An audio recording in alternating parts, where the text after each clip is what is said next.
নজর রাখবো পরবর্তী খবরের দিকে। আমরা আবার রাজ্যে টাটাকে ফিরিয়ে আনবো। বাংলায় টাটার বিনিয়োগ করতে আসবে। নিউ টাউনের বিশ্ব বাংলা কনভেনশন সেন্টার থেকে ঘোষণা করলেন মুখ্যমন্ত্রী শুভেন্দু অধিকারী। তবে সিঙ্গুরেই টাটারা আসবেন কিনা সে বিষয়ে স্পষ্ট করে কিছু উল্লেখ করেননি তিনি আরো বলেন, সিঙ্গুরের মাটিতে রড কংক্রিট মিশে রয়েছে। আমরা রাজ্যের শিল্প সচিবের সঙ্গে কথা বলে সমস্ত কিছু বিবেচনা করব। শুভেন্দু অধিকারী জানান এই কথা।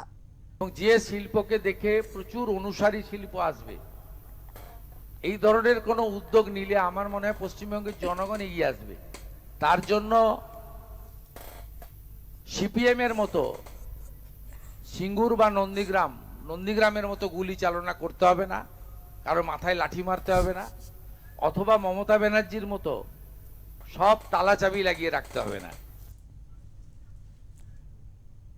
সস্ত্রীক উত্তরবঙ্গে